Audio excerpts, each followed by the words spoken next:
মুসলমান দল যদি ক্ষমতায় যায় 4টে কর্মসূচি জমিনে বাস্তবায়ন করতে হবে।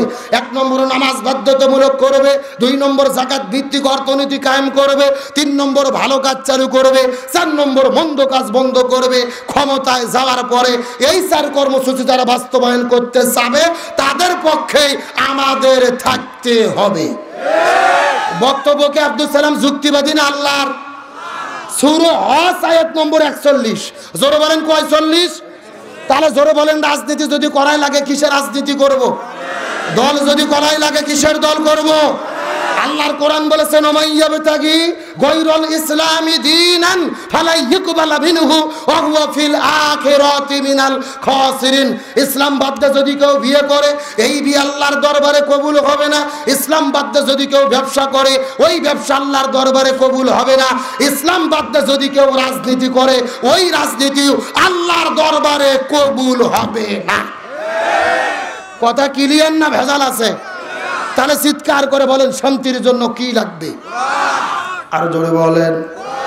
এই জন্য আল্লাহ সুবহানাহু ওয়া তাআলা বলেন ওমান আরাদু আন যিকরি ফাইন্না লাহু মাঈশাতান দানকা ওয়া নাহশুরুহু ইয়াউমাল কিয়ামাতি আমা। আল্লাহু আকবার। সূরা তাহা 16 নম্বর পারা 19 নম্বর পৃষ্ঠার 13 নম্বর লাইন 124 নম্বর আয়াতে কারিমা। তাফসীর ইবনে কাসিরের মধ্য থেকে বলতেছি আল্লাহ তাআলা ডাকতে বলে পৃথিবীর মানুষেরা ব্যক্তি পরিবার সমাজ রাষ্ট্র রান্নাঘর থেকে শুরু করে সংসদ ভবন পর্যন্ত যদি তোমরা জমিনে শান্তি পেতে চাও কোরআন বাদ দিয়ে যদি তোমরা জীবন পরিচালনা করো আমি আল্লাহ তাআলা তোমাদের জীবনের মধ্যে কোনো শান্তি রাখবো না, বরং তোমাদের জীবনটাকে মাঈশাতান দঙ্কা অশান্তিতে ভরে দেব। আর কিয়ামতের ময়দানে তোমাদের 2 চোখগুলোকে অন্ধ করে হাসরের ময়দানে উঠানো হবে। নাউজুবিল্লাহ বলেন। কোরআন যারা মেনে চলবে না তাদের জীবনে অশান্তি দিবে কে? আর তাদের 2 চোখকে কানা করে বন্ধ করে কে উঠাবে? তাহলে চিৎকার করে বলেন শান্তির জন্য কি লাগবে? এই জন্য আল্লাহর কোরআন বলেছেন ফামান তাবিয়া হুদায়া ফালা খাউফুন আলাইহিম ওয়ালা হুম ইয়াহজানুন। আমার দিকে লক্ষ্য করেন। এই যে আপনারা লেখা দিয়েছেন আব্দুল সালাম যুক্তিবাদী। আমি যুক্তি দিয়ে কিছু কথা আপনাদেরকে বুঝাই। মনে করেন বাংলাদেশের ঢাকা শহরে বিশাল বড় একটা পানির ট্যাঙ্কি আছে। যেরকম কিসের ট্যাঙ্কি? ওই ট্যাঙ্কির মধ্যে থেকে পাইপ দিয়ে দিয়ে বাংলাদেশের 64টা জেলায় পানি সাপ্লাই দেওয়া হয়। কিন্তু এই ট্যাঙ্কির ভেতরে একটা মরা বিড়াল মরিয়া পচে গন্ধ উঠে আসে। আমার কথা কি বুঝতেছেন? একটা পাইপ আস্তে আস্তে আস্তে আপনাদের পঞ্চগড় ভোদাতেও এসেছে। এখন বলেন তো পাইপ দিয়ে যেই পানি বের হচ্ছে ভালো না গন্ধ? কথা কয় না। এখন গন্ধলা পানি ভোদাতে বের হওয়ার পরে এই পঞ্চগড় জেলা যত হুজুর আছে ইমাম মসজিদ মুফতি মুহাদ্দিস ফকি সব হুজুরদেরকে ডেকে বলা হয়েছে এই হুজুরের গোষ্ঠীরা এই যে গন্ধলা পানি বের হচ্ছে তোমরা ফু দিয়ে দিয়ে পরিষ্কার করো। পরিষ্কার হবে?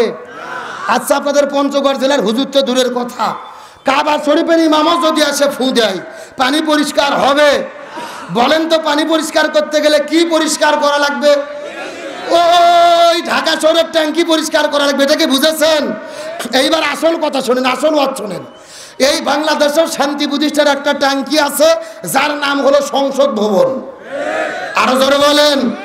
আর ওই সংসদের ভেতর থেকে বাবার আইন, দাদার আইন, চাচার আইন, খালার আইন, ফুমুর আইন, স্বামীর আইন, স্ত্রীর আইন, কার্ল মার্ক্সের আইন, লেনিনের আইন, পুতিনের আইন, সক্রেটিসের আইন, প্লেটোর আইন, ধর্মনিরপেক্ষতাবাদ, জাতীয়তাবাদ, সোশ্যালিজম, ক্যাপিটালিজম, ভারতের আইন, ব্রিটিশের আইন, মানব রচিত তন্ত্র মন্ত্রকে জুতো এবং ঝাঁটাপিটা করে এই জমিন থেকে বিদায় করে যতদিন পর্যন্ত কোরআন দিয়ে বাংলাদেশ পরিচালিত না হবে ততদিন পর্যন্ত এই জমিনের ভেতরে শান্তি আসতে পারে না, পারে না, পারে না।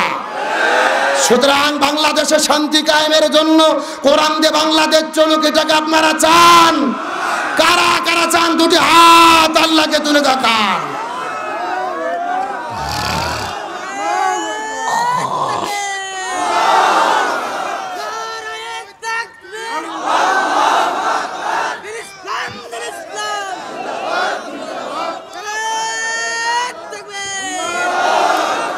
আল্লাহ কবুল করুক, বলেন আমিন।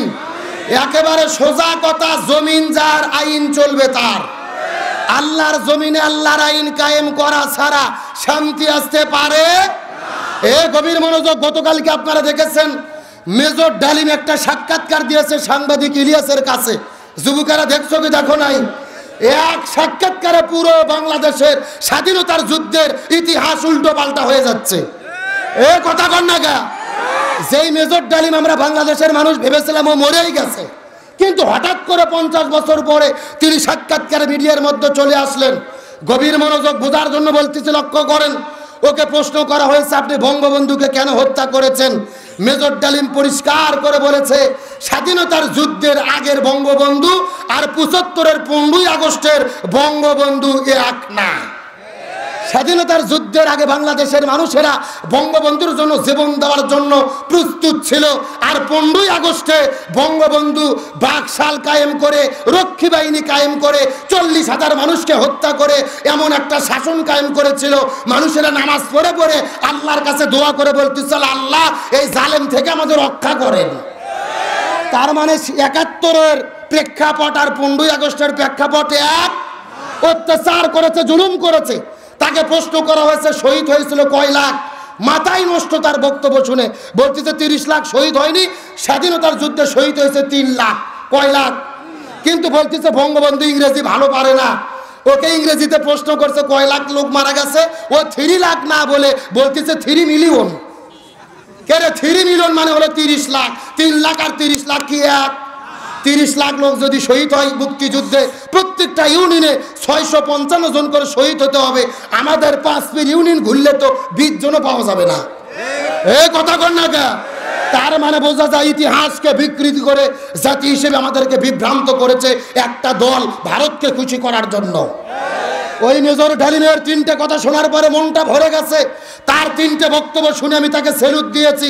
1 নম্বর বক্তব্য, মেজর ডালিম বলেছে জাতির পিতা, জাতির মাতা, জাতির খালা, জাতির নানা এগুলো আমি মানি না।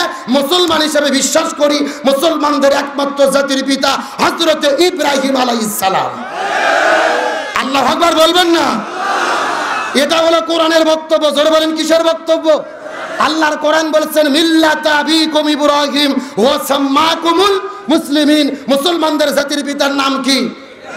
অথচ গত 16 বছর আমরা দেখেছি বঙ্গবন্ধুকে জাতির পিতা বানায়া মোড়ে মোড়ে স্কুল কলেজ ভার্সিটিতে তার মূর্তি বানায়া প্রকাশ্য তারা তাকে পূজা করে শিরিক করত।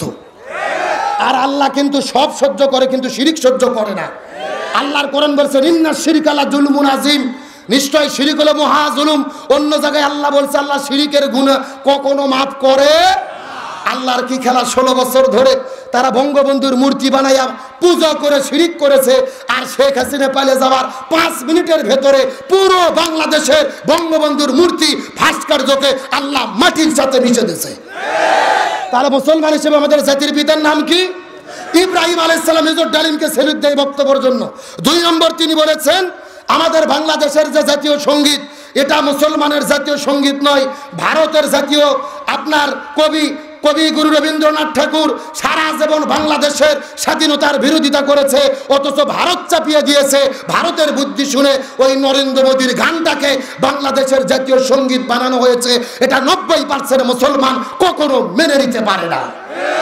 আমি এই জন্য তাকে স্যালুট দেই। আর 3 নম্বর, তিনি বলেছেন মানবতা যদি শিখতে হয় ভারতের কাছে শিখতে হবে না, আমেরিকার কাছে শিখতে হবে না, লন্ডনের কাছে শিখতে হবে না। মানবতা যদি শিখতে চাও তোমরা কোরআন পড়ো, রসুলের জীবন পড়ো।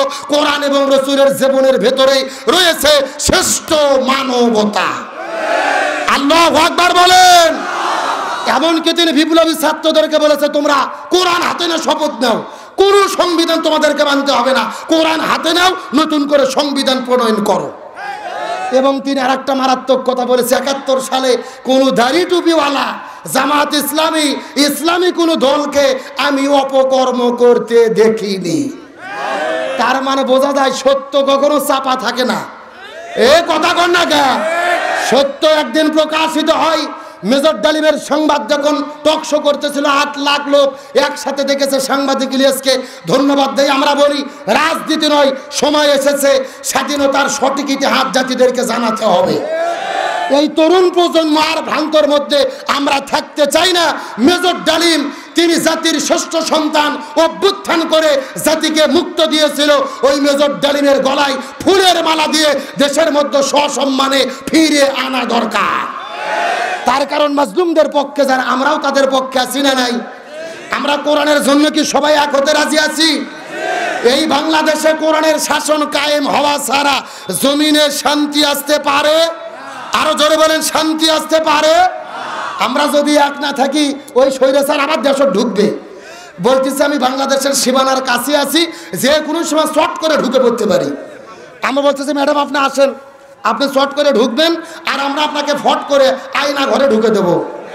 এ কথা কর না গা, কে রে ও শর্ট করে ঢুকবে, আমরা ফিডার খাবো, আগুন চুষবো, কোথায় ঢুকে দেবো? বুবু আইবা তুমি আইবা গো, এইবার আইসা বুবু ক্ষমতা পাইবা না। একটু জোরে বলেন, জোরে বলেন। বুবু আইবা তুমি আইবা গো, এইবার আইসা বুবু ক্ষমতা পাইবা না। খোঁজনেই বুবু কাদের কাকার অবস্থা খারাপ, দরবেশ বাবার হাউন আঙ্কেল এখন সামনে আসে না। নেতা কর্মী সব জেলের ভেতর, বুবু আছে ডরের উপর, কখন জানি আসে গ্রেফতারি পরোয়ানা। বুবু আইবা তুমি আইবা গো, এইবার আইসা বুবু সিয়ের পাইবা না। এ কথা কোন? আল্লাহর কোরআন বলেছে কুতিবা আলাইকুমুল কিসাস, জীবনের পরিবর্তে জীবন, হাতের পরিবর্তে হাত, পায়ের পরিবর্তে পা, চোখের পরিবর্তে চোখ। এই আয়াতের ডিজিটাল ব্যাখ্যা হলো আয়না ঘরের পরিবর্তে আয়না ঘর। তার কারণ বলেন তো, আয়না ঘরকে আমরা তৈরি করেছি না ওরাই করেছে? আমাদের প্রিয় ভাই ব্রিগেডিয়ার আমান আজমি, ব্যারিস্টার আরমানকে 13 বছর ধরে আয়না ঘরে রেখেছে। সূর্যের আলো দেখতে দেয়নি, বাইরের বাতাস দেখতে দেয়নি। আজান যখন হতো গান বাজাইয়া আজান পর্যন্ত শুনতে দিত না। সুতরাং বর্তমান তত্ত্বাবধায়ক সরকারকে বলবো, এই স্বৈরাচারের যত এমপি মন্ত্রী গ্রেপ্তার হয়েছে জেলখানায় রেখে জামাই আদর করলে হবে না, বিচার চলাকালীন অবস্থায় এদেরকেও আয়না ঘরে রাখতে হবে। এই পঞ্চগড়ে মুসলমান আলোচনা কি চলবে? কারা কারা চলবে না হাত তোলেন। একটু গরম পানি দেন তো, গরম পানি। তার মানে বোঝা গেল হুজুগে বাঙালি যাই বলে আইরে তারই সাথে যাই রে, বোঝা শোনা। সত্য সত্য শেষ পর্যন্ত থেকে আখেরি মোনাজাত করে কারা কারা যেতে চান টান টান করে হাত তোলেন তো দেখি। লিল্লাহি তাকবীর। এ সাউন্ড হয় না, হাত উঠান দেখি। এ মুরব্বি মুরব্বি হাত উঠান। এ স্যার হাত উঠা দেখি, সভাপতি দিকে সব একটু গলা কাকার দন্ত দেখে। লিল্লাহি তাকবীর। আল কোরআনের আলো, আল হাদিসের আলো, দুনিয়ার মুসলিম, কোরআন আছে যেখানে, হাদিস আছে যেখানে, লিল্লাহি তাকবীর। যাক এতক্ষণে বোঝা গেল যে আলোচনা চলতেছে। মিনিট 30 টাইম কি দেওয়া যাবে? এবার চাষা পানি দেবেন পেছন দিক দিয়ে, এই পাশে আছেন কেন? এই যে ক্যামেরা আছেন আবুল হক ভাই লাগেন, গতবারের মতো ভাইরাল হয়ে যাবেন। একদম সাইড আসেন না, হ্যাঁ পেছন দিক দিয়ে কাম করবেন। জি আসেন, আলোচনা চলছে, আসেন, সময় কম, শর্টকাটে আলোচনা। আল্লাহ তাআলা আমাদেরকে সৃষ্টি করেছে, আল্লাহর একটা উদ্দেশ্য আছে না নাই? আল্লাহ কি উদ্দেশ্য আমাদের সৃষ্টি করেছেন? ওয়ামা খলাকতুল জিন্না ওয়াল ইনসা ইল্লা লিয়াবুদুন। আল্লাহ বলতেছে আমি মানুষ এবং জিনকে সৃষ্টি করেছি আমার ইবাদত করার জন্য। সুবহানাল্লাহ কর। এখন আজকের আলোচনার মেইন টপিক হলো আল্লাহর কাছে সবচেয়ে প্রিয় ইবাদত কোনটি, আল্লাহর কাছে সবচেয়ে প্রিয় আমল কোনটি। ওয়াজ ছুরি করিনি, ও যে একজন ফতোয়া দিল নামাজ, আমি বলে ওয়াজ করিনি, ও যে ফতোয়া দিয়েছে দেখেন ওই চাচা। তার মানে বোঝা যাচ্ছে পঞ্চগড় জেলার মানুষের ধারণা নামাজ পড়ার নাম ইবাদত, হজ করার নাম ইবাদত, জিকির করার নাম ইবাদত। নামাজ রোজা হজ যাকাত অবশ্যই ইবাদত, তবে আল্লাহর কাছে সবচাইতে প্রিয় ইবাদত হলো এই জমিনের ভেতরে কোরআন প্রতিষ্ঠার আন্দোলন করা। ইকামতে দ্বীনের কাজ করা, কোরআন বিজয়ের আন্দোলন করা। এখন আপনাদের মাথার মধ্যে মনের মধ্যে প্রশ্ন জাগতে পারে, হুজুর এটা আপনি কেমন কথা বললেন? সারা জীবন আমরা শুনলাম নামাজ রোজা হজ যাকাত আসল ইবাদত, আপনি বলতেছেন দ্বীন প্রতিষ্ঠার আন্দোলন আসল ইবাদত, কারণ কি বোঝার দরকার আছে না নাই? এ ভাই চাচা দুইজন মুরব্বী সামনে আসুন তো, আগে সামনের কাতার মিল করেন। হ্যাঁ, আমার দিকে লক্ষ্য করেন, বর্তমানে বাংলাদেশে তাবলিগ নামে একটা দল আছে না নাই? ভালো করে মাথার মধ্যে ঢুকান। আচ্ছা বলেন তো তাবলিগের কি কোনো বিপদ বাংলাদেশে আছে? আচ্ছা বলেন তো বাংলাদেশে জিকির বাটি আছে না নাই? কথা কয় না। আরে বাংলাদেশে যত জিকির আছে, এত জিকির পৃথিবীর কোনো দেশ চলে না। যেই রকম পীর ওই রকম তরিকা, ওই রকম জিকির আছে না নাই? আমি কি দু একটা বলবো? আল্লাহর ওলি খাজা বাবা, বিশ্বের ওলি খাজা বাবা, ফরিদপুরের কেবলা জাগান তোমার জন্য কান্দে বাবা, লক্ষ জাকের আওয়ান। এ কথা কোন দুই কান্দর দুই ফেরেশতা আছে না নাই? দুই ফেরেশতা কলম বার করে দাঁত দিয়ে কামড়াচ্ছে। আল্লাহ বলছে কে ফেরেশতা কলম দাঁত দিয়ে কামড়াও কেন? ফেরেশতারা বলতেছে আল্লাহ আমরা তো বুঝবার পারিনি লিখবো কি।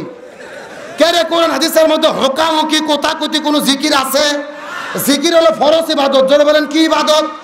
আল্লাহ বলছেন ফাজকুরুনি আযকুরুকুম, তোমরা আমার জিকির করো আমিও তোমাদের জিকির।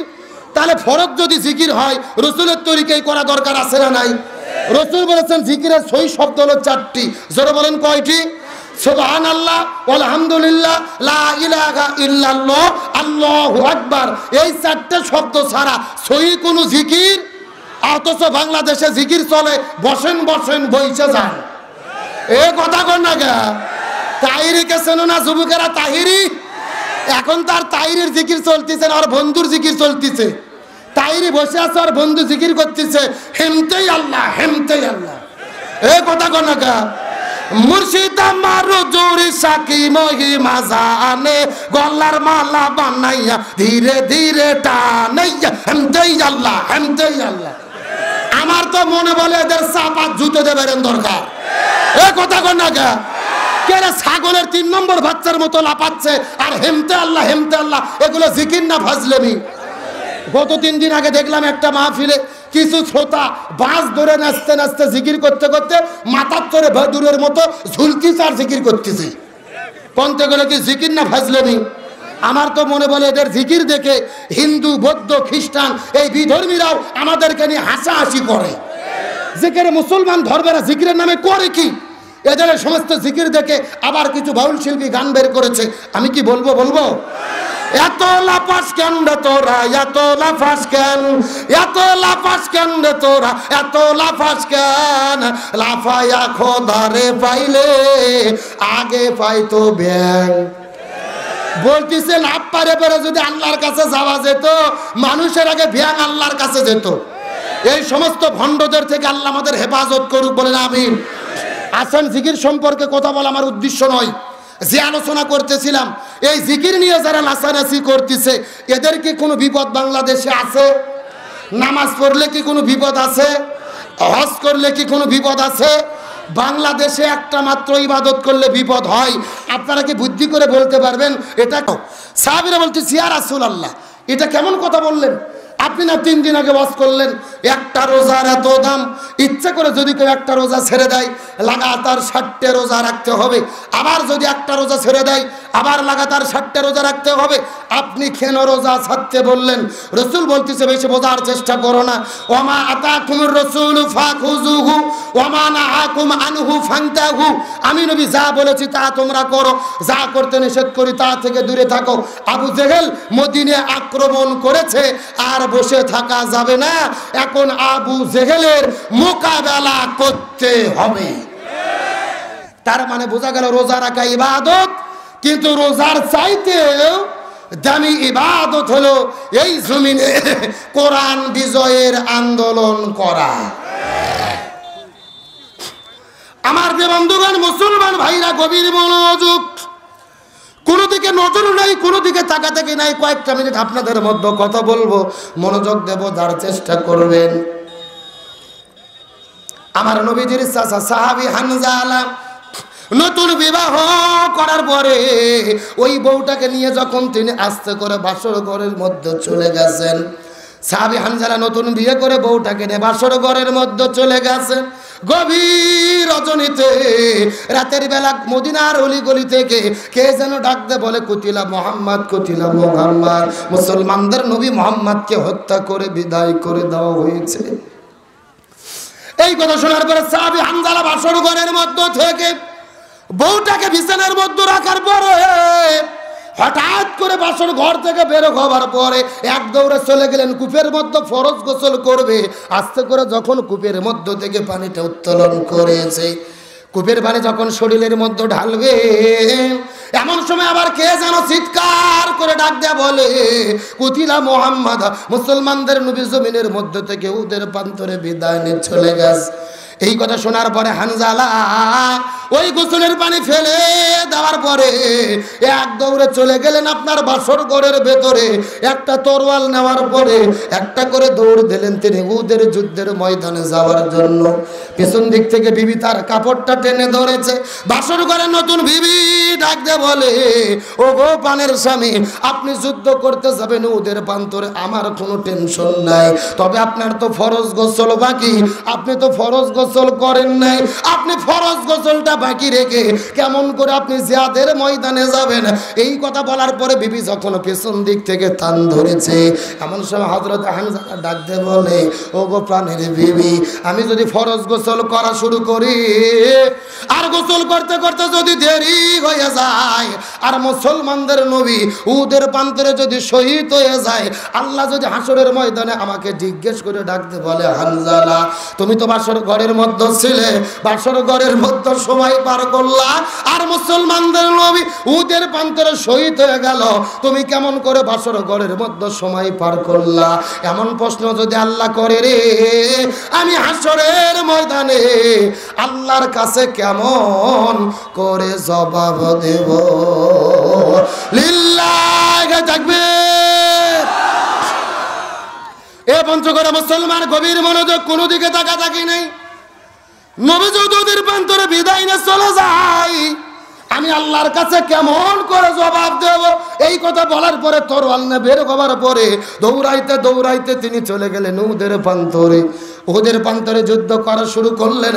যেহেতু তার ফরজ গোসল বাকি ছিল, ফরজ নামাজ কাজা হয়ে গেল, জোহরটাও কাজা হলো, আসর নামাজটাও কাজা হয়ে গেল। এক নয়, দুই নয়, 3 ওয়াক্ত নামাজ কাজা করে ফেললেন। চিৎকার করে বলা যাবে কি কয় ওয়াক্ত? এ পঞ্চগর্ভদার মুসলমান গভীর মনোযোগ, নবীদের সাহাবী হানজালা 3 ওয়াক্ত নামাজ কাজা করেছে। যুদ্ধ করতে করতে কয়েকজন কাফেরকে বিদায় করে দিয়েছে। আসর নামাজ পরে মাগরিবের নামাজের কিছু সময় আগে পেছন দিক থেকে একটা ঘাতক যাবার পরে হানজালার পেছন দিক থেকে তরোয়াল দিয়ে আঘাত করে হানজালা মাটির মধ্যে পড়ে গেল। ঝরঝর ঝরঝর ঝরঝর করে রক্ত পড়া শুরু করলেন। রক্ত পড়তে পড়তে কিছুক্ষণ পরে দেখা গেল বাসর ঘরের মধ্য থেকে হানজালা আসার পরে জমিনের মধ্য থেকে উহুদের প্রান্তরে শহীদ হয়ে বিদায় নিয়ে চলে গেল। এ পঞ্চগড় মুসলমান গভীর মনোযোগ, উহুদের প্রান্তরে শুধু হানজালা নয়, নবীদের ৭০ জন সাহাবী উহুদের প্রান্তরে শাহাদাত বরণ করেছে। আজকেও যারা মক্কা মদিনায় হজ আর উমরা করার জন্য চলে যাবেন, উহুদের প্রান্তরে গেলেই কিন্তু দেখা যায় উহুদ পাহাড়ের নিচে একই জায়গার ভেতরে ৭০ জন সাহাবীর কবরকে একই জায়গার ভেতরে আমার নবীজি বড় দয়া করে, মায়া করে, মহব্বত করে করে, কান্না করে করে আমার নবীজি একই জায়গার মধ্যে কবরগুলো দিয়ে রেখেছে। ওই মদিনায় যাওয়ার পরে লক্ষ্য করে দেখতে পারলাম ওই মদিনার মধ্যে যতগুলো পাহাড় দেখা যায়, কোন পাহাড় কিন্তু এতটা লাল না যত লাল উহুদের পাহাড়কে দেখা যায়। হাজার হাজার পাহাড়ের ভেতরে উহুদ পাহাড়কে যত লাল দেখা যায়, এত লাল কিন্তু কোনো পাহাড় দেখা যায় না। আমি মদিনার মানুষদেরকে জিজ্ঞেস করে বললাম, এ মদিনার মানুষেরা রে, এই মদিনার মধ্যে হাজার হাজার পাহাড়ের ভেতরে উহুদ পাহাড়কে এত লাল কেন দেখা যায়? তার কারণটা কি বলো তো দেখি।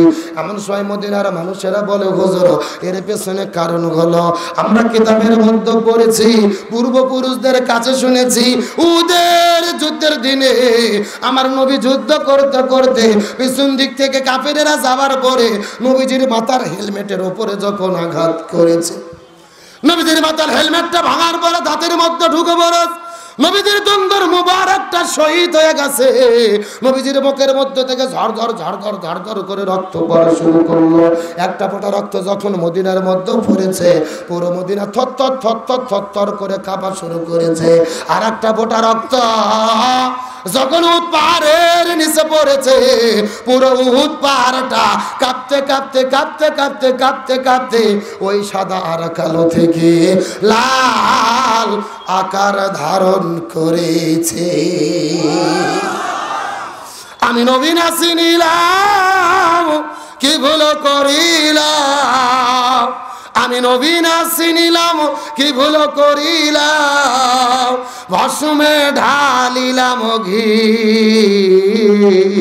মানুষ হইয়া জন্ম লইয়া মানুষের করিলাম কি, আমি মানুষ হইয়া জন্ম লইয়া মানুষের করিলাম কি। আমার নবী যুদের প্রান্তরে লক্ষ্য করে দেখতে পারলেন ওই মদিনার মধ্য থেকে একটা মহিয়সী নারী, হাতের মধ্যে মেহেদি, পায়ের মধ্যে মেহেদি, সুন্দর মেয়েটি কান্না করতে করতে করতে করতে উহুদের প্রান্তরের দিকে দৌড়ে দৌড়ে চলে আসতেছে। নবীজি লক্ষ্য করে দেখতে পারলেন ওই মেয়েটির হাতের মধ্যে মেহেদি, পায়ের মধ্যে মেহেদি। নবীজির বুঝতে বাকি রইল না, মেয়েটি বাসর ঘরের মধ্য থেকে উহুদের প্রান্তরে দৌড়ে দৌড়ে চলে এসেছে। আমার নবী আস্তে করে গিয়ে মেয়েটির কাছে ডাক দিয়ে বলে, ওগো মা, তোমার কাছে প্রশ্ন করি, বলো তো ওই বাসর ঘরের মধ্য থেকে তুমি কেন উহুদের প্রান্তরে দৌড়ে এসেছো, তার কারণ জানতে চাই। মেয়েটি কান্না করতে করতে ডাক দিয়ে বলে, ইয়া রাসূলুল্লাহ, ইয়া রাসূলুল্লাহ, আপনি কি আমাকে চিনতে পেরেছেন? আমি তো সেই মেয়ে গতকালকে বিকেল বেলা আপনার চাচা হানজালার সঙ্গে আপনি যেই মেয়েটিকে বিয়ে করে দিয়েছিলেন। ও নবীজি, আপনার কি মনে পড়ে আপনার চাচা হানজালার সঙ্গে যেই মেয়েটিকে বিয়ে করে দিয়েছিলেন? আমি তো সেই মেয়ে।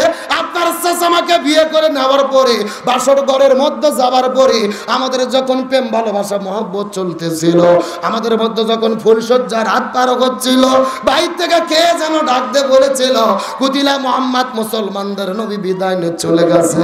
এই কথা শোনার পরে আমার স্বামী ওই বাসর ঘরের মধ্যে থেকে তরোয়াল নেওয়ার পরে যুদ্ধের ময়দানে চলে এসেছে।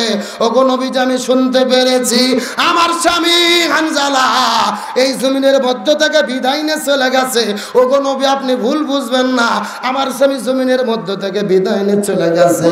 এই জন্য আমি কান্না করি না, এই জন্য টেনশন করি না। আমার কান্না করার কারণ হলো আমার স্বামীর ফরজ গোসল বাকি আছে। আপনার কাছে অনুরোধ করে বলি, আপনি একটু আমার স্বামীর জন্য গোসলের ব্যবস্থাটা করে দেন। লিল্লাহি তাকবীর। আমার স্বামী যে জমিন থেকে বিদায় নিয়ে চলে গেছে, এই জন্য আমি কোনো কান্না করি না। আমার কান্না করার কারণ আমার স্বামীর ফরজ গোসল বাকি, আপনি একটু গোসলের ব্যবস্থাটা করে দেন। এ পঞ্চগড় বোধার মুসলমান ইমানের শক্তি কাকে বলে বোধার চেষ্টা কর। তার কারণ ইসলামী শরীয়তের বিধান হলো ইসলামী আন্দোলন করতে গিয়ে, এই জমিনে জালেমের জুলুমের মোকাবেলা করতে গিয়ে জিহাদের ময়দানে যদি কেউ শহীদ হয়ে যায়, এদেরকে নতুন করে কাপড়ের কাপড় পরানো হয় না, এদের করে আর কিন্তু সুন্দর করে গোসল করে দেওয়া হয় না। তার কারণ আল্লাহ বলেছে, দিন প্রতিষ্ঠার আন্দোলন করতে গিয়ে যারা জীবন দিয়ে বিদায় নিয়ে চলে যাবে, এদের গোসল দেওয়ার দরকার নাই, এদের নতুন করে কাপড়ের কাপড় পরানোর কোনো দরকার নাই। এদেরকে রক্তমাখা জামা নিয়ে কবরের মধ্যে দাফন করে দাও। এই মানুষগুলোকে হাসরের ময়দানে রক্তমাখা জামা নিয়ে আল্লাহ তাদেরকে শহীদদের কাতারে দাঁড় করাইয়া দেবে। এ পঞ্চগড় বোধার মুসলমান, টাইম কম, ব্যাখ্যা দিতে পারবো না, গভীর মনোযোগ। তার মানে ইমানের শক্তি কাকে বলে রে? হাসতে হাসতে ইমানদার ব্যক্তিরা জীবন দেয়, কিন্তু জালেমের জুলুমের কাছে মাথা নত করে। এই বাংলার জমিন আমাদের নকিব, আমাদের রাহবার মৌলানা মতুর রহমান নিজামী, আব্দুল কাদের মোল্লা, সালাউদ্দিন কাদের শাকা চৌধুরী, আলী হাসান মোহাম্মদ মোজাহিদ, মীর কাসিম আলী ভাইসো কত মানুষকে গলার মধ্যে দড়িতে বিদায় করেছে, এরা ফাঁসির দড়িতে ঝুলেছে, কিন্তু জালেমের জুলুমের কাছে মাথা নত করে। ওই যে কোরআনের পাখি আল্লামা দিলওয়ার হোসেন সাঈদী অর্ধশত বছর ধরে কোরআনের মাহফিলে যিনি আলোচনা করলো, যার আলোচনা শোনার পরে হাজার হাজার মানুষেরা কালেমা পড়ে মুসলমান হয়ে গেল। এই মানুষটাকে 13 বছর জেলে বন্দি রাখার পরে, জেল থেকে বের করার পরে, হসপিটালের মধ্যে ভর্তি করার পরে, ইঞ্জেকশনের ভেতরে ইঞ্জেকশনের শিরিষের মধ্যে বিষ ঢুকাইয়া আল্লামা সাঈদীর শরীরে বিষ প্রয়োগ করে ওই কোরআনের পাখিকে পরিকল্পিতভাবে তারা হত্যা করেছে। আরো জোরে বলেন। ওই কোরআনের পাখি শহীদ আল্লামা দিলওয়ার হোসেন সাঈদী 13 বছর তাকে জেলের মধ্যে বন্দি রাখার পরে হসপিটালে ভর্তি করে যেই ডাক্তারকে চিকিৎসা করার দায়িত্ব দিয়েছিল, এই ডাক্তারের নাম হলেন ডাক্তার মোস্তফা জামান। এই ডাক্তার কোন ডাক্তার? যেই ডাক্তার 2013 সালে শাহবাগের গণজাগরণ মঞ্চে দাঁড়িয়ে স্লোগান দিয়েছিল, সতে সাঈদী তুই রাজাকার, তুই রাজাকার, রাজাকারের ফাঁসি চাই। যেই লোকটা আল্লামা সাঈদীর ফাঁসি চাইলো, ওই লোকটাকে দিল চিকিৎসা করার দায়িত্ব। আমাদের বগুড়ার ভাষায় বলে শিয়ালের কাছে ছাগল বাগি। ওই হসপিটালে 2টা নার্স বলেছে, এই ডাক্তার মোস্তফা জামান যখন ইঞ্জেকশন বের করে আল্লামা সাঈদীর শরীরে পুশ করেছে, তার কিছুক্ষণ পরে আল্লামা সাঈদী মৃত্যুর করে ঢলে পড়েছে। তার মানে বোঝা গেল আল্লামা সাঈদীর মৃত্যু কোনো স্বাভাবিক মৃত্যু ছিল না, এটা পরিকল্পিত হত্যাকাণ্ড।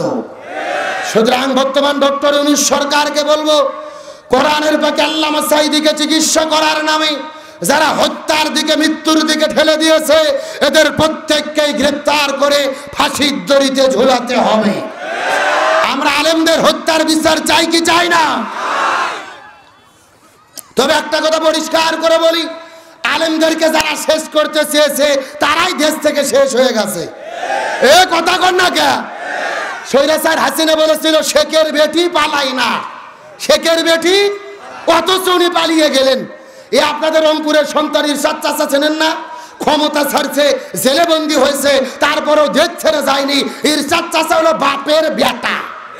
এ কথা কোন? আর আমাদের বগুড়ার 3 বারে প্রধানমন্ত্রী বেগম খালেদা জিয়া ক্ষমতা ছেড়েছে, জেলে বন্দী হয়েছে, দেশ ছাড়া হয়নি। খালেদা জিয়া হলো বাপের বেটি। আমরা বেগম খালেদা জিয়ার জন্য দোয়া করি। স্বৈরাচার পালিয়ে যাওয়ার পরে আজকে তিনি লন্ডনে চিকিৎসার উদ্দেশ্যে রওনা দিয়েছে। বাংলাদেশের মানুষ দোয়া করি আল্লাহ যেন বেগম খালেদা জিয়াকে আবারও সুস্থ হয়ে বাংলাদেশে ফেরার তৌফিক দেয়। সকলে বলেন আমিন। তার কারণ তিনি হলেন আপোষহীন দেশ নেত্রী। ওই তারেকের সাথেও আপনার ওই ইরশাদের সাথেও আপোষ করেনি, আর হাসিনের সাথেও আপোষ করেনি। আর বাংলাদেশের জামাত ইসলামের নেতাগুলো ফাঁসির দড়ি ঝুলে জীবন দিয়েছে, শহীদ হয়েছে, বাতিলের কাছে মাথা নত করেনি। এরা হলো একনিষ্ঠ ইসলামের কর্মী। তাহলে কেউ দেশ ছাড়লো না, আপনি কেন দেশ ছাড়লেন? ওই যে বলেছিল ওবায়দুল কাদের, পালাবো না, প্রয়োজনে ঠাকুরগাঁয়ে ফখরুলের বাসায় যাব। কথা কর না গে? ফখরুল ইসলাম আলমগীর আপনাদের এলাকার কৃতি সন্তান 1 মাস আগে বলেছে, কোথায়? আমি তো ঘরের দরজা খুলে রেখেছিলাম, উনি তো আর আসলেন না। পালাবো না, পালাবো না, যাই না কবু দেখা, তাদের সারা দেশটা কেমন লাগে ফাঁকা ফাঁকা। সবাই পালাবো না, পালাবো না, যাই না কবু দেখা, তাদের সারা দেশটা কেমন লাগে ফাঁকা ফাঁকা। এ শূন্যস্থান পূরণ বোঝেন না? জোরে লাগে ফাঁকা। আইন মন্ত্রী আটকে গেল আইনের ফাঁকে, দাড়ি সারা দরবেশের ভণ্ড ভণ্ড লাগে।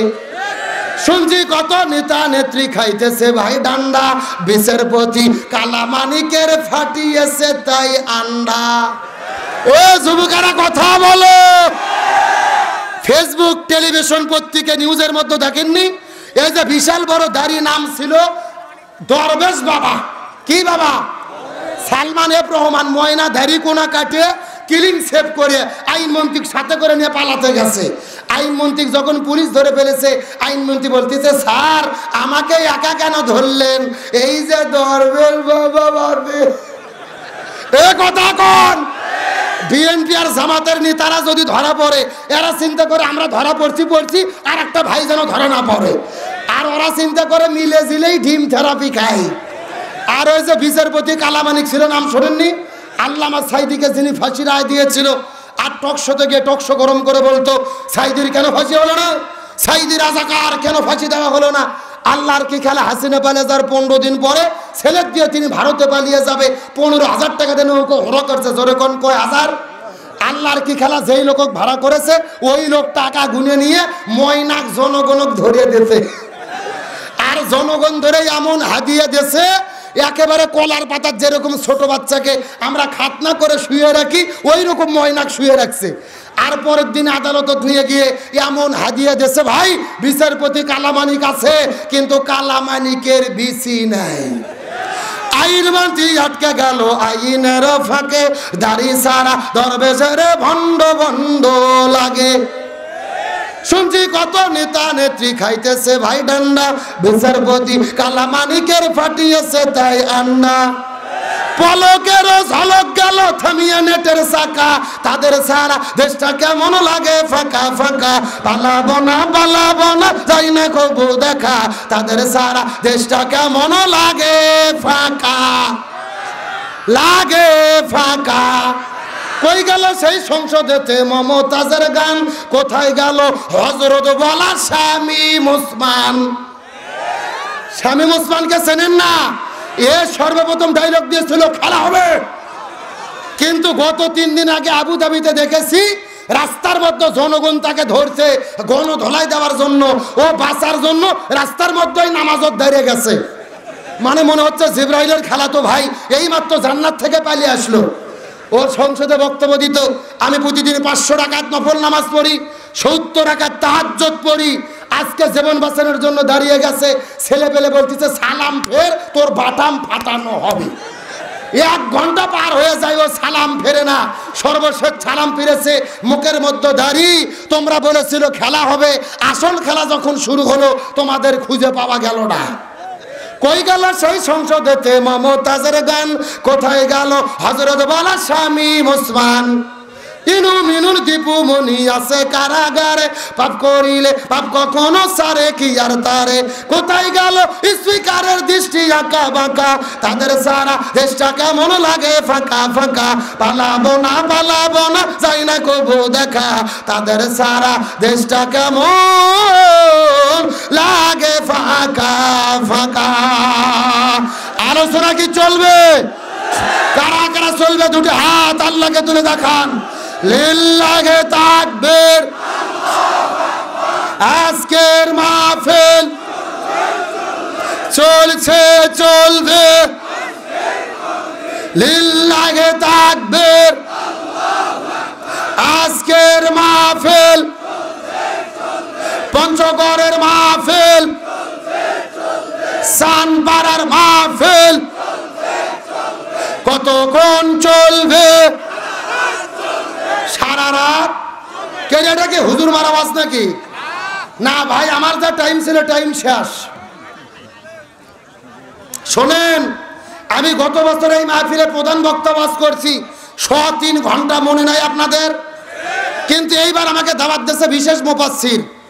আমার টাইম হলো 8টা থেকে 10টা, আমার আবার 10:30 থেকে 11টা থেকে মাহফিল আছে ভুললি কোথায়, ওখানে যাই আমার ওয়াজ করা লাগবে। টাইম শেষ, কিন্তু মনে হচ্ছে ওয়াজ কি আবার লাইনও উঠলো। কি করি ভাই, মহিলাদের জায়গা হচ্ছে না। এ বা মা, খালা, আম্মা, চাচি না চাপেন মা, সামনের দিকে একটু চাপিয়ে বসেন। আলোচনা চলছে, মিনিট 10 টাইম আমাকে দেওয়া যাবে? ওই যে দাঁড়িয়ে আছে ওরা কারা, কোথা থেকে এলো? চলবে চলবে? তাহলে বলেন সাহাবী হানজালার কি গোসল বাকি? কথা কয় না। বাস, এটা আপনাদের ওয়াজ হলো এটা। এই ঘটনার মধ্যে মারাত্মক একটা শিক্ষা আছে, আমি আপনাদের মধ্যে বলে বিদায় নেব। তবে এখন যদি অনুমতি দেন মহিলাদের 2 মিনিট কিছু বলবো, ওদের একটু সাইজ করার দরকার আছে না নাই? আলোচনা চলছে। আমার প্রিয় বন্ধুগণ, মুসলমান ভাইরা, গভীর মনোযোগ। আমার নবীজি মিরাজের রজনীতে সর্বপ্রথম চলে গেলেন ওই জান্নাতুল মধ্যে জান্নাতটা পরিভ্রমণ করার জন্য। নবীজি জান্নাতটা পরিভ্রমণ করার পরে ওই জান্নাত থেকে বের হওয়ার পরে আস্তে করে যখন জাহান্নামের মধ্যে চলে গেলেন, ওই যাচ্ছে কিছু কাকগুলো তাদের মাথার মগজগুলো ঠুকুরে ঠুকুরে ঠুকুরে ঠুকুরে খাচ্ছে। এই দৃশ্য দেখার পর নবীজির মনটা বড় খারাপ হয়ে গেল।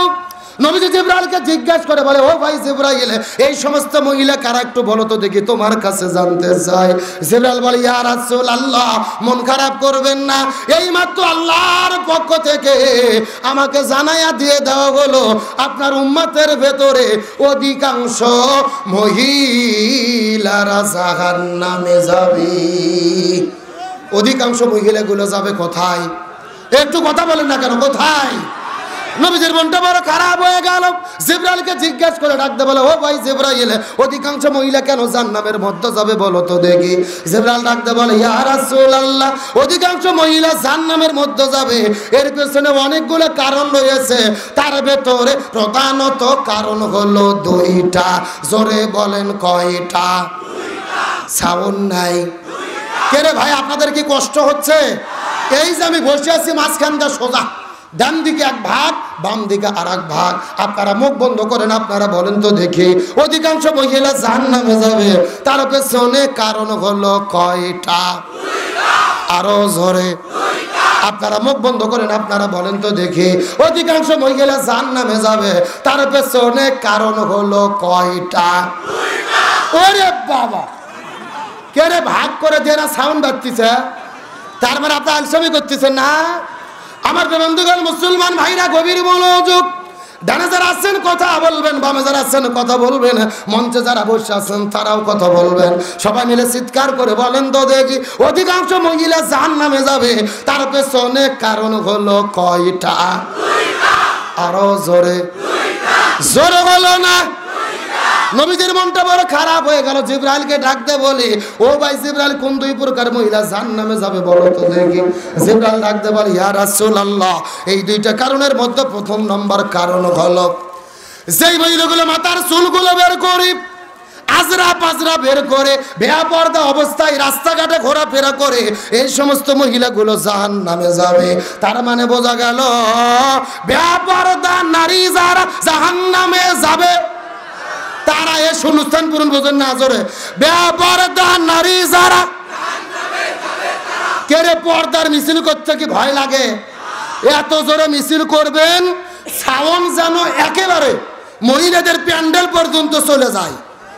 রাজা আছেন তো ইনশাল্লাহ? রাজা আছেন তো ইনশাল্লাহ? বেপরদা নারী যারা, বেপরদা নারী যারা, বেপরদা নারীর স্বামী যারা। আর বাঙালি কথা কয় না রে, হাদিস আমরা ব্যাখ্যা বুঝি নাই। গভীর মনোযোগ। আমরা যখন ওয়াজ করি অধিকাংশ নারীরা জাহান্নামে যাবে, কিছু কিছু পুরুষ মানুষ ভগল বাজায়, এটা যাক মহিলাগুলো যায় যাক, আমরা তো যাব না। অত সোজা নয়।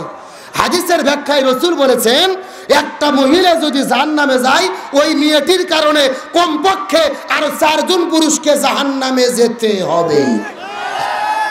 জোরে বলেন কতজন? আরো জোরে।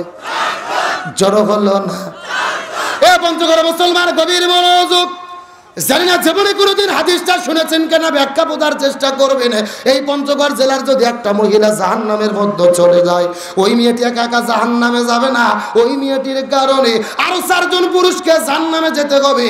এর মধ্যে 1 নম্বর হলো বাবা। জোরে বলেন 1 নম্বর কে? যেই মেয়েটা পর্দা করে না, পর্দার বিধানটা মেনে চলে না, এই মেয়েটি পর্দা না করার কারণে ওই মেয়েটি যদি জাহান্নামে চলে যায়, ওই মেয়েটি একা জাহান্নামে যাবে না, মেয়েটির কারণে বাবাকেও জাহান্নামে যেতে। এ পঞ্চগড় মুসলমান, গভীর মনোযোগ। আপনাদের পঞ্চগড় বোদা থানার ভেতরে এমনও মুরব্বী চাচা আছে, 80 বছর বয়স হয়ে গেছে, মাথার মধ্যে টুপি আর তার মুখের মধ্যে দাড়ি, সামনের কাতারে নামাজ পড়ে, হজ করেছে 6 বার, কিন্তু তার 2টা মেয়ে আছে, একটা হলো মাহিয়া মাহি আর একটা হলো পরিমণি। এ যুবকেরা কথা কও, শরীরের মধ্যে পর্দা নাই, হেজাব নাই, গেঞ্জি পরে টি শার্ট পরে ঘোরাফেরা করে, ওর দুইটা মেয়ের কারণে পুরো পঞ্চগড় জেলার যুবকদের চরিত্র শেষ। কথাগুলো ভালো করে বোঝার চেষ্টা করবেন। বাবার দায়িত্ব ছিল মেয়েকে পর্দা করানো, যেহেতু বাবা মেয়েকে পর্দা করেনি, ওই মেয়েটা পর্দা না করার কারণে ওই মেয়েটি যদি জাহান্নামে চলে যায়, ওই মেয়েটির কারণে এই দাড়ি টুপিওয়ালা নামাজি রোজাওয়ালা হাজি ব্যক্তিকেও জাহান্নামে যেতে, ও যখন যেতে। এরকম মুরব্বি চাচা নাই? মাথার টুপি, মুখের মধ্যে দাড়ি, মাথার উপর ঘোমটা দিয়ে বেড়ায়, মনে হয় জিব্রাইলের খালাতো ভাই। অথচ দুইটা মেয়ে ছেড়ে দিয়ে রাখছে, জীবনে পর্দার কথা কয় না। স্কুল কলেজ ভার্সিটি পার্কে লেখে লেখে আর দুই মেয়ে পুরো পঞ্চগড় শেষ করে দিছে। ওই মেয়ে যদি জাহান্নামে যায় একা যাবে না, ওই মেয়েটির কারণে এর বাবার নামাজ রোজা হজ যাকাত আপনাদের কর্তা নদীতে ভাইসে চলে যাবে। এ কথা কর না কে? যুবকরা কিন্তু অতটা খারাপ না, যুবকরা খারাপ হয় এই বিয়া পর্দা যুবতী মেয়েদের জন্য। কেন? প্রত্যেকটা মেয়ে যদি পর্দা করে ঘরের মধ্যে থাকে, যুবকের বাপেরও ক্ষমতা নাই ওর মিস কল দেয়। কেন? ওর ফোন নম্বর পেল কোথায়? তার মানে ও আগে নম্বর দিছে, তারপরে মিস কল, তারপরে আইডি, তারপরে লাইন, তারপরে সেটিং, তারপরে ডেটিং, তারপরে চলতেছে লিভ টুগেদার। কি যুবকেরা ঠিক আছে? তোমরা তো আমার ওয়াজ শুনতে আসনি, এসেছো আসিফ ভাইয়ের ওয়াজ শুনতে। বুঝি বুঝি চলবে চলবে, এ চলবে না চলবে। এই যে বাংলাদেশের একটা মারাত্মক কণ্ঠশিল্পী, নাম আমি জানি না, এই শিল্পী গত 2-3 দিন আগে বিয়ে করেছে। এই বিয়েটা নিয়ে তুমুল সমালোচনা। ওর বউ আগে কার সাথে প্রেম করত, কার সাথে 9 বছর রিলেশন করেছে, কোথায় সাজেকে গিয়ে ঘুরেছে, যার বিয়ে তার খবর নাই, পাড়া পুষির ঘুম নাই। কথা কয় না যুবকেরা? কেন? ওর বউ আগে কার সাথে প্রেম করেছে, রিলেশন করেছে, ওটা সে বুঝবে। আজকে সবাই পাগল। এটা আজকের মাহফিলে বলা আমার উদ্দেশ্য ছিল না। এই যে শিল্পী বিয়ে করছে, তার আগেও একটা বউ ছিল, তাকে ডিভোর্স দিয়ে চলে গেছে। এখন এর একটা বিয়ে করছে, তারও আগে রিলেশন ছিল। এই ঘটনার দ্বারা আমি আপনাদেরকে একটা কোরআন থেকে শিক্ষা দিতে চাই, রাগ করবেন না। কোরআনের মধ্যে বগুড়া জেলার কোরআনে সূরা নূর নামে একটা সূরা আছে। আপনাদের পঞ্চগড় জেলার কি আছে? এই সূরা আন-নূরের ভেতরে আল্লাহ বলেছেন, আমার দিকে তাকান, সূরা আন-নূর 3 নম্বর আয়াত। কয় নম্বর আয়াত? আল্লাহ বলতেছে, ব্যভিচারী ছেলে, ব্যভিচারিণী মহিলা ছাড়া ভালো কোনো মেয়েকে বউ হিসেবে পাবে না। ভালো করে মাথার মধ্যে ঢুকান। মানে জিনাকারী ছেলে, জিনাকারিনী মহিলা অথবা মুশরিক ছাড়া একেবারে পিওর সলিড ইনট্যাক্ট কোনো মেয়েকে বউ হিসেবে পাবে না। বক্তব্যকে আব্দুল সালাম যুক্তিবাদী না আল্লাহর? এখন পরের বক্তব্য শোনেন। আবার ব্যভিচারিণী মহিলা, ব্যভিচারী ছেলে অথবা মুশরিক ছেলে ছাড়া সচ্চরিত্রবান কোন ছেলেকে স্বামী হিসেবে পাবে। তার মানে হলো যার চরিত্র যা, তার কপালে আছে তা। এই আয়াতের তাফসীর হলো, যুবকেরা তোমরা যদি তোমাদের চরিত্রকে হেফাজত করতে পারো, তুমি যদি পিওর অ্যান্ড সলিড থাকো, বাসর ঘরেও পিওর অ্যান্ড সলিড একটা বউ তোমরা পাবা। আর তোমার চরিত্র আগে যদি তুমি পার্কে শেষ করো, স্কুল কলেজ ভার্সিটিতে শেষ করো, সাজেকে যাইয়া শেষ করো, কক্সবাজারে যাইয়া শেষ করো, তুমি 6 নম্বর, তোমার বউ হবে 14 নম্বর। কোরআনের বক্তব্যে পাগল, কোরআনের বক্তব্য, আমার বক্তব্য না। এই জন্য ভালো বউ যদি তোমরা পেতে চাও, আগে নিজেদের চরিত্রকে হেফাজত করতে হবে। আর আমার বোনেরা যদি ভালো ছেলেকে স্বামী হিসেবে পেতে চায়, তাদের চরিত্র হেফাজত করতে হবে। সুতরাং কোন শিল্পী বিয়ে করলো, তার বউ কি করছে, ওদের খবর বাদ দিয়ে নিজের টেনশন করো। আমার কথা কি বোঝা গেছে? তাহলে যুবকেরা আমরা কি কথা দিতে পারবো, বিয়ের আগে কোনো প্রেম ভালোবাসা করব না? আবার কিছু কিছু হুজুর তো হালাল প্রেমের ফতুয়া দেয়। খুবই মারাত্মক, খুবই মারাত্মক চরিত্র হরণের মারাত্মক ষড়যন্ত্র। বিয়ের আগে হালাল প্রেম তো দূরের কথা, কথা বলা তো দূরের কথা, কোন মেয়েকে মিস কল পর্যন্ত দেওয়া জায়েজ নাই। বিয়ের আগে সম্পূর্ণ প্রেম ভালোবাসাকে হারাম করেছে কে? আরো জোরে বলেন। তাহলে যত প্রেম ভালোবাসা বিয়ের আগে না পরে, এ যুবকেরা কত বিয়ের আগে না পরে? বিয়ের আগে কোনো প্রেম ভালোবাসা চলবে? প্রেম প্রীতি ভালোবাসা যদি করাই লাগে, কবুল করার পরে বাসর ঘর হবে। ঠিক আছে যুবকেরা, ইনশাল্লাহ? তাহলে চিৎকার করে বলেন, একটা মহিলার জন্য কয়জন পুরুষ জাহান্নামে যাবে? আরো জোরে, জোর হলো না। তার মধ্যে 1 নম্বর কে? এ পঞ্চগড় মুসলমান, গভীর মনোযোগ। একটা মহিলা জাহান্নামের মধ্যে গেলে 4 জন পুরুষকে সঙ্গে করে জাহান্নামে যাবে। এর মধ্যে 1 নম্বর হলো বাবা, 2 নম্বর হলো ভাই। মুখস্থ করার চেষ্টা করেন। ছোট বোন যদি পর্দার বিধান মেনে না চলে, এই বোনটা পর্দা না করার কারণে যদি জাহান্নামে চলে যায়, এই বোনটি একা একা জাহান্নামে যাবে না। এই বোনটির কারণে বড় ভাইকেও জাহান্নামে যেতে। 1 নম্বর হলো বাবা, 2 নম্বর হলো ভাই, 3 নম্বর হলো স্বামী। কোন স্বামীর কোনো বউ যদি পর্দা না করে, পর্দার বিধান মেনে না চলে, বেপর্দা অবস্থায় জীবন যাপন করার কারণে বউ যদি জাহান্নামে যায়, একা জাহান্নামে যাবে না রে, স্ত্রীর কারণে স্বামীকেও জাহান্নামে যেতে। 1 নম্বর হলো বাবা, 2 নম্বর ভাই, 3 নম্বর স্বামী, আর 4 নম্বর হলো ছেলে। মাও যদি পর্দা না করে, এই মাও যদি বড় ছেলের অধীনে বসবাস করে, আর ছেলেটা যদি মাওকে পর্দা করতে বাধ্য না করে, পর্দার তাগিদ না দেয়, এই মাও যদি জাহান্নামে যায়, বেপর্দা হওয়ার কারণে এই মাওটি একা একা জাহান্নামে যাবে না। এই মাওটির কারণে ওই ছেলেকেও জাহান্নামে যেতে। তাহলে চিৎকার করে বলেন তো দেখি, কতজন? 1। কেরে মুখস্থ করলে গুনাহ হবে? আজকে জটিল ওয়াজ করতেছে, জটিল ওয়াজ সারা জীবন কাজে লাগবে। একটা মেয়ের কারণে 4 জন পুরুষকে জাহান্নামের মধ্যে যেতে হবে। 1 নম্বর হলো বাবা, 2 নম্বর হলো ভাই, 3 নম্বর হলো স্বামী, 4 নম্বর হলো ছেলে। 1 নম্বর বাবা, 2 নম্বর ভাই, 3 নম্বর স্বামী, 4 নম্বর ছেলে। চিৎকার করে বলেন দেখি, কতজন? 1, 2, 3, 4। এতক্ষণ পর্যন্ত হাদিস কি বুঝছেন? বুঝেছেন? এবার আসল কথা শোনেন, আসল কথা।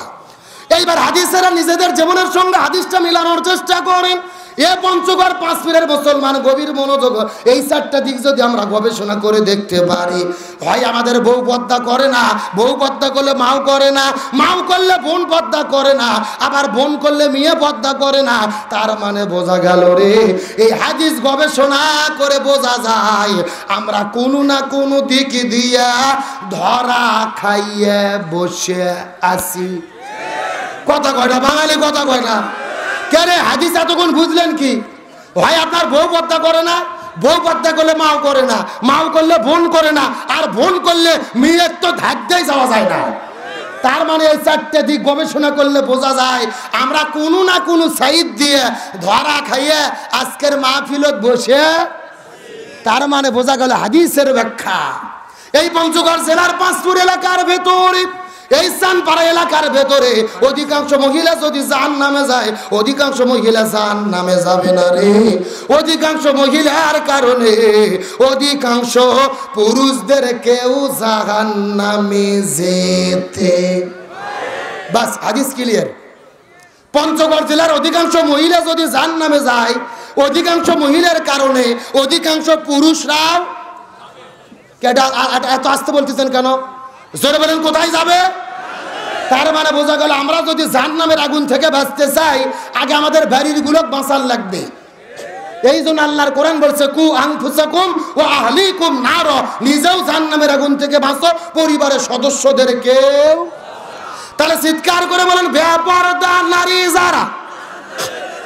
আরো জোরে বলেন, বেপরদা নারী যারা। এই কথা বলার পরে আমার নবীজি জিবরাইলকে জিজ্ঞেস করে ডাকতে বলে, ও ভাই জিবরাইল, 2 নম্বর কারা জাহান্নামের মধ্যে যাবে বলো তো দেখ। জিবরাইল বলেন, ইয়া রাসূলুল্লাহ, যেই মহিলাগুলো স্বামীর খেদমত করে না, স্বামীর কথা মতো চলে না, স্বামীর আনুগত্য করে না, এই মহিলাগুলো জাহান্নামের মধ্যে যাবে। তার মানে বোঝা গেল স্বামীর অবাধ্য স্ত্রী যারা জাহান্নামে যাবে।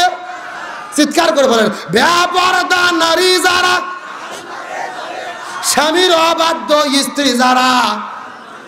এখন বলুন তো, স্বামীর অবাধ্য স্ত্রী আমাদের পঞ্চগড় আছে না নাই? আরো জোরে বলেন। এ কার কার বউ কথা শোনেন একটু হাত তোলেন তো দেখি। এই যে 4 জন রে, ওই যে আরো 2 জন। আমার দিকে লক্ষ্য করেন, হাসার জন্য বলিনি। বর্তমানে পঞ্চগড় জেলার মহিলাদের যে অবস্থা, স্বামী যদি বউয়ের কথা শোনে, বউ বলে আমার স্বামী সোনা ময়না কলজে টিয়ে পাখি, এর মতো ভালো স্বামী দেশত নাই। আর যেই স্বামী বউয়ের কথা শুনতে চায় না, ওই স্বামী বউ বাড়ির থেকে বাপের বাড়ি চলে যায়। কিন্তু আল্লাহ বলেছে, বলেন তো পরিচালক কি স্বামী হবে না স্ত্রী হবে? আল্লাহর কোরআন বলেছে আর রিজালু কাওয়ামুন আলান নিসা, পরিচালক কোন মহিলা হতে পারবে না, পরিচালক হতে হবে পুরুষকে হুকুমকার। এ পঞ্চগড় মুসলমান গভীর মনোযোগ। এই যে 1 মাস আগে আমেরিকাতে নির্বাচন হলো, আধা পাগলা ডোনাল্ড ট্রাম্প, আধা পাগলা আমেরিকার লোক তাকে ভোট দিয়ে প্রেসিডেন্ট বানাইছে। অথচ তার বিরুদ্ধে ভোটে দাঁড়িয়েছিল বিশ্ব সুন্দরী কমলা হ্যারিস। আমেরিকার লোক তাকে ভোট দেয়নি। ওরা চিন্তা করে দেখেছে আধা পাগলা ডোনাল্ড ট্রাম্প ভালো, তাও কোনো নারীর ক্ষমতা ভালো না। আমেরিকার লোক ইহুদি খ্রিস্টান হয়ে বুঝলো রে। আর আমরা 90% মুসলমান বুঝলাম না। স্বাধীনতার 54 বছর পার হয়ে গেল, আমরা ঘুরিয়ে ফিরে নারীদের ক্ষমতায় বসালাম। একটা কথা মনে রাখবেন, যেই পরিবারের নারী প্রধান, যেই পরিবারের মহিলা প্রধান হয়, ওই পরিবার পৃথিবীতে জাহান্নাম। এই জন্য কোনো প্রধান নারী হতে পারবে না। তার কারণ নারীকে যদি আপনি একবার ক্ষমতা বসান, ও গুলুকুচের আকার মতো বসে থাকে, তার ক্ষমতা ছাড়ে না। কে রে, গত 16 বছর হাসিনা দেখছেন না? এত চেষ্টা করে ক্ষমতা ছাড়া যায় না। আপনি আমার দিকে লক্ষ্য করেন, পরিচালক হবে পুরুষ। আপনাদের এলাকায় মহিলা মানুষ যারা ভিক্ষে করে, ওদেরকে কি বলে ভাই? ফকির না ফকিরনি? এ ভাই সে আসো আছে একটু বোঝেন, ফকির না ফকিরনি? ছেলে মানুষ যারা ভিক্ষা করে এরা হলো ফকির, আর মেয়ে মানুষ হলো ফকিরনি। আরে ভাই, ফকিরনিরা তার ব্যাগের চাউলই রক্ষা করতে পারে না, দেশ রক্ষা করবে কেমনে? আপনাদের এলাকায় একটা ফকিরনি ভিক্ষা করার জন্য এসেছে। আসার পরে দেখে একটা বাড়ির মধ্যে ঝগড়া চলতেছে, শাশুড়ি আর বেটার বউ। এমন সময় ফকিরনি ভিক্ষা নিতে গেছে, বেটার বউ শাশুড়ির উপরে রাগ করে 5 কেজি চাউল ডাবরত থেকে বের করে ওর ব্যাগত ঢেলে দিয়েছে। যা, ফকিরনি 5 কেজি চাউল নিয়ে খুশিতে পুরো গ্রাম ঘুরতেছে আর বলতেছে, শাশুড়ি আর বেটার বউয়ের কি হলো, আমাকে 5 কেজি চাল দিল। গ্রাম পুরো গ্রাম হয়ে গেছে। একটা মহিলা চিন্তা করছে, কে রে, ওই বাড়িতে তো বেটার বউ শাশুড়ি ঝগড়া চলতেছে, তার মানে আর বেটার বউ কাম সারছে, যাই শাশুড়িকে খবর দিয়েছে তোমার ছেলের বউ 5 কেজি চাল ফকিরনিকে দিয়েছে। শাশুড়ি মাথা গরম, এক দৌড়ে ঘরের মধ্যে বের হয়ে ফকিরনির চালের ব্যাগ কারে নিয়ে পুরো ব্যাগ নিয়ে এসে ডাবরের মধ্যে ঢেলে নিয়েছে। বেটার বউ দিয়েছিল 5 কেজি, আর সকালে পুরো বোদা ঘুরে পাচ্ছে 5 কেজি, ওই 5 কেজিও নিয়েছে। কথা কি বোঝা যায়? তাহলে যেই ফকিরনি ঝোলার চাউল রক্ষা করতে পারে না, ওই ফকিরনি কি দেশ রক্ষা করতে পারবে? ওরা পারেওনি। গত 16 বছরে আমার দেশটাকে তারা ভারতের নরেন্দ্র মোদীর হাতে তুলে দিয়েছিল। আজকে ক্ষমতা হারিয়ে পাগলি হয়ে গেছে। পাগলি পাগলি পাগলিটা কিভাবে যে জীবনযাপন করতেছে ভাই, আমি খুব টেনশনে আছি। পাগলি রে, খাওয়া দাওয়া নাই, ঘুম নাই। আপনাদের এলাকার একটা লোক ভাই ছাগল হারাইছে, জোরে বলেন কি? এ জোরে কর না কে? সারাদিন খুঁজেছে, ছাগল পায়নি। বিকেল বেলা খুঁজতে খুঁজতে বেটার সঙ্গে দেখা। এই লোক লাভ দুটো বলতেছে, ভাই ছাগল দেখেছিলেন? ছেলে বলতেছে, কে আমার বাবা আমাকে ভাই বলতেছে, মানে মাথা নষ্ট হলো নাকি? ছেলে মাকে বলতেছে, মা আব্বা আমাকে ভাই বলেছে। মা বলতেছে, তোমার বাবাকে বাড়িতে আসুক, এর বিচার আমি করবো। স্বামী বাড়ির চলে গেছে। স্ত্রী ডাকতে বলছে, এই স্বামী, তোমার কি মাথা নষ্ট? ছেলেকে তুমি কেন ভাই বলেছো? ও লাভ ধরে বলতেছে, মা তুই চুপ থাক মা, ছাগল হারালে এইরকম হয়। তাহলে যেই জাতি ছাগল হারালে ভাইক কয়, আপনার বেটা কয় ভাই, আর বউ কয় মাও। আর ওই 16 বছরে বিনা ভোটে প্রধানমন্ত্রী হয়ে এই সিএত দখল করেছিল, 5 সেকেন্ডের মধ্যে ধ্যাত ছাড়া। ওর মাথা কি কম পাগলি হয়েছে ভাই? ও কখন ভুল বুঝে কি বলতেছে তার কোনো গ্যারান্টি নাই। আমরা পরিষ্কার করে বলি, এই বাংলার জমিনে আগামী নির্বাচনে শান্তি প্রতিষ্ঠার জন্য আর কোনো মহিলাকে আমরা প্রধানমন্ত্রী দেখতে চাই না। আগামীতে আমরা পুরুষ প্রধানমন্ত্রী দেখতে চাই। কারা কারা আগামীতে পুরুষ প্রধানমন্ত্রী দেখতে চান? দুটি হাত আল্লাহকে তুলে দেখান।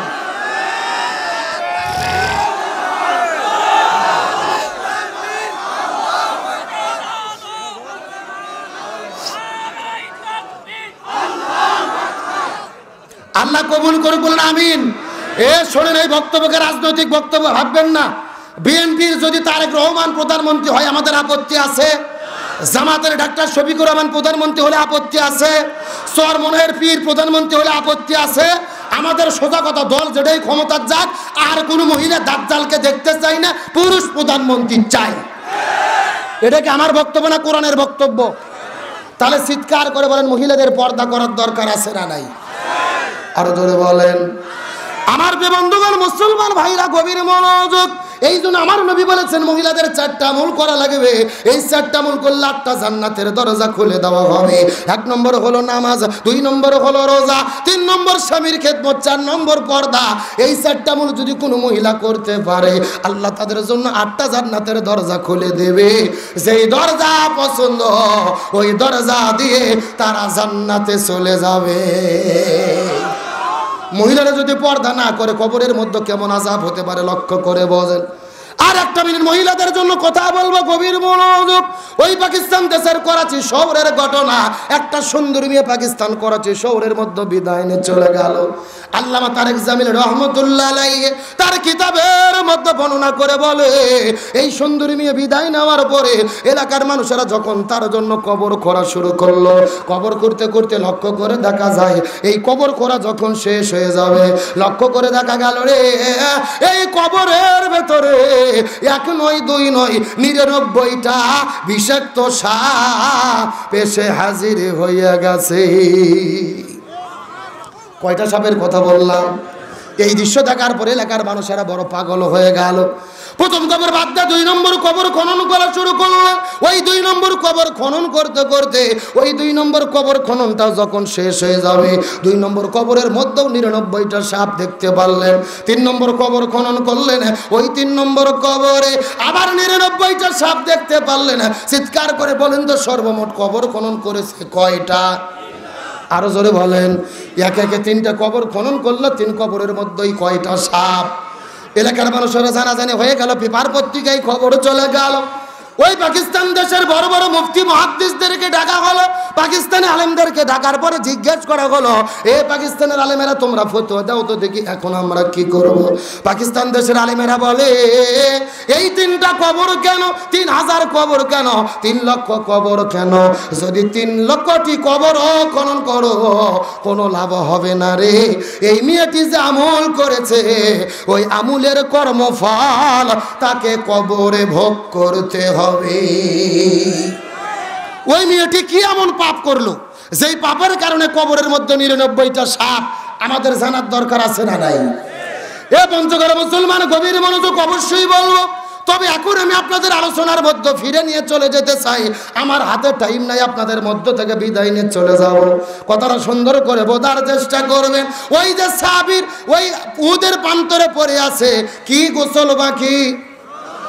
মনে নাই নাকি আপনাদের? আরো জোরে বলেন, কি গোসল বাকি? এ পঞ্চগড়ে মুসলমান গভীর মনোযোগ দিয়ে বোঝার চেষ্টা করবেন। ওই যে ফরজ গোসল বাকি, স্ত্রী কান্না করতে করতে বলে, ইয়া রাসূলুল্লাহ আমার স্বামীর জন্য গোসলের ব্যবস্থাটা করে দেবেন। এই ভাইরা আমার কথাটা সুন্দর করে মনোযোগ দিয়ে বোঝার চেষ্টা করবেন। যেই বিষয়টা বোঝানোর জন্য দীর্ঘ প্রায় 1.5 ঘন্টা ধরে আলোচনাটা আপনাদের মধ্যে করতেছি। গভীর মনোযোগ। আমার নবী সাহাবীদেরকে ডাক দিয়ে বললেন, তোমরা হানজালার লাশটা খুঁজে বের করো। সাহাবীরা পুরো মদিনা খোঁজাখুঁজি করেছে, তবে দুর্ভাগ্যজনক ব্যাপার হলো হানজালার লাশটা খুঁজে পাওয়া যায়। নবীজি সাহাবীরা বড় টেনশনের মধ্যে পড়ে গেলেন। সাহাবী হানজালার লাশটা কোথায় চলে গেল? আবার নবীজি দায়িত্ব দিলেন, তোমরা খোঁজাখুঁজি করে বের করো, পুরো মদিনা খোঁজো, হুদ পার খোঁজো, খেজুরের বাগান খোঁজো। আবার নতুন করে খোঁজাখুঁজি করা হলো। 3 বার ধরে খোঁজাখুঁজি করেছে, কিন্তু সাহাবী হানজালার লাশটা খুঁজে পাওয়া যায়। আমার নবীজি বড় টেনশনের মধ্যে পড়ে গেলেন। আমার নবীজি কান্না করতে করতে সেজদায় চলে গেছেন। আমার নবীজি লক্ষ্য করে দেখেন আকাশের মধ্য থেকে ঝিরঝির ঝিরঝির করে বৃষ্টি পড়তেছে। নবীজি টেনশনটা আরো বেড়ে গেল। আকাশের মধ্যে মেঘ নাই, কোথায় থেকে বৃষ্টি পড়ে? নবীজি কান্না করে করে দোয়া করে। আল্লাহর পক্ষ থেকে জিবরাইল আসার পরে ডাক দিয়ে বলে, ইয়া রাসূলুল্লাহ আপনি টেনশন করবেন না, আপনি রাগ করবেন না।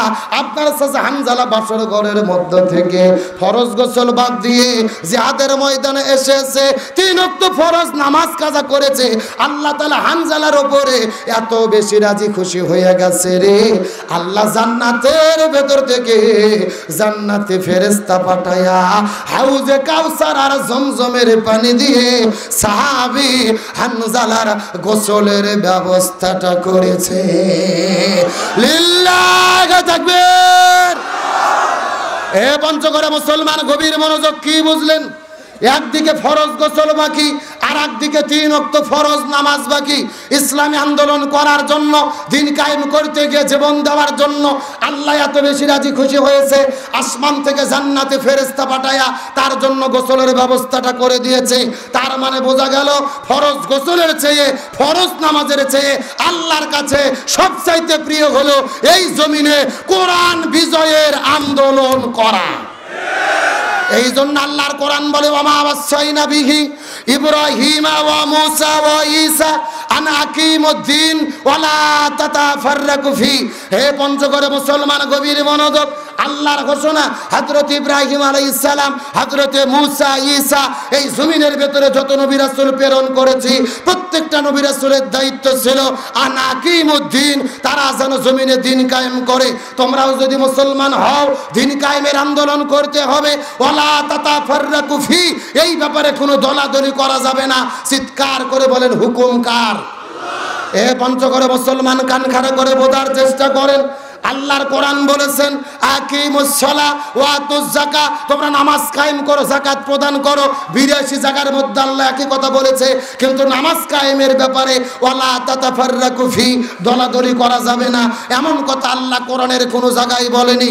আল্লাহর কোরআন বলেছে কুতিবা আলাইকুমুস সিয়াম, রমজান মাসে রোজাকে ফরজ করে দিলাম, রোজা রাখো, কিন্তু রোজা রাখার ব্যাপারে ওয়ালা তাতাফাররাকু ফি, তোমরা দলাদলি করো না, এমন কথা আল্লাহ কোরআনের কোনো জায়গায় বলেনি।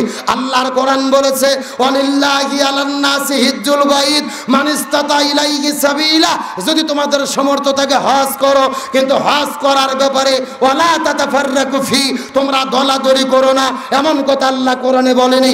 আল্লাহর কোরআন বলেছেন ফাযকুরুনি আযকুরুকুম, তোমরা আমার জিকির করো, আমিও তোমাদের জিকির করব, তবে জিকিরের ব্যাপারে ওয়ালা তাতাফাররাকু ফি, তোমরা দলাদলি করো না, এমন কথা আল্লাহ কোরআনের কোনো জায়গায় বলেনি। কিন্তু আল্লাহর কোরআন বলেছে আকিমুদ্দিন, তোমরা দিন কায়েম করো, ওয়ালা তাতাফাররাকু ফি, এই ব্যাপারে কোনো মত পার্থক্য করো না।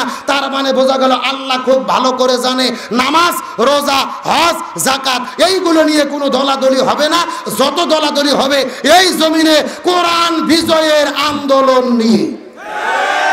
আল্লাহর বক্তব্য কি মিলে? আপনাদের পঞ্চগড়ে এমনও বুড়ো চাচা আছে, মুখের মধ্যে দাড়ি, মাথার মধ্যে টুপি, নামাজ পড়ে 5 ওয়াক্ত। আপনাদের এলাকার কোন হুজুর যায় যদি চাচাক বলে চাচা বাংলাদেশে কোরআনের বিজয় করতে হবে, কোরআনের শাসন কায়েম করতে হবে, ওই চাচা লাভ দিয়ে উঠে বলে এই হুজুর রাজনীতি করে রে। কথা কন, কথা কন, কথা কন। তার কারণে ওর কাছে নামাজ, হজ, যাকাত ভালো লাগে, কিন্তু আল্লাহর জমিনে আল্লাহর দিন কায়েম ভালো লাগে না। একেবারে সোজা কথা, যার কাছে নামাজ, রোজা, হজ, যাকাত ভালো লাগে, আল্লাহর জমিনে আল্লাহর দিন কায়েম ভালো লাগে না, এরাই হলো টাটকা মুনাফিকের গোষ্ঠী। তার কারণ মুনাফিকের সর্দার ছিল আব্দুল্লাহ ইবনে উবাই। মুনাফিকের সর্দার কেন হলো? কারণ হলো দুইটা, রসুলের পিছেই নামাজ পড়তো, মুখদ্দারি, মাথার টুপি, হজ করতে 6 বার। সর্দার কেন হলো? দুইটা কারণে। 1 নম্বর নবীর নেতৃত্ব মানেনি, 2 নম্বর জমিনের ভেতরে দিন প্রতিষ্ঠার বিরোধিতা করেছে। সুতরাং আজকের প্রোগ্রাম থেকে পরিষ্কার করে বলি, আল্লাহর কাছে সবচাইতে দামি ইবাদত হলো দিন কায়েমের আন্দোলন করা। সুতরাং ইসলামী আন্দোলনের কর্মী হয়ে এই বাংলার জমিনে কোরআনকে বিজয়ী করার জন্য, কোরআনের শাসন কায়েমের জন্য ইসলামী আন্দোলনের কর্মী হয়ে হাতে হাত রেখে, পায়ে পা রেখে, মাথায় কাপড়ের কাপড় বেঁধে প্রয়োজনে শপথ গ্রহণ করে এই বাংলার জমিনে কোরআনকে বিজয়ী করার কাজ করার শপথ নিতে কারা কারা রাজি আছেন? দুটি হাত আল্লাহকে তুলে দেখান।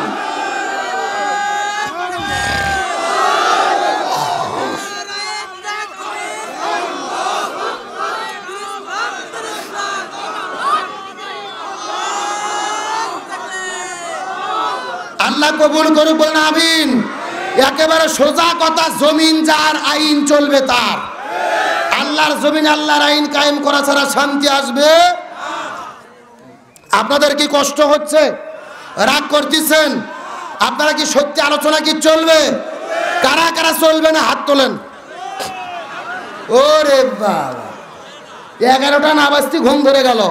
এ সত্য সত্য কারা কারা চলবে সবাই হাত তোলেন তো দেখি। হাতগুলো সবাই টান টান গুড়ান দেখে। হ্যাঁ, হাতগুলো নাড়াচাড়া করেন তো ঘুম সারুক। আলহামদুলিল্লাহ, নাড়াচাড়া করেন যে। হ্যাঁ, এখন হাতগুলো মুষ্টি করেন তো মুষ্টি দেখে। হ্যাঁ।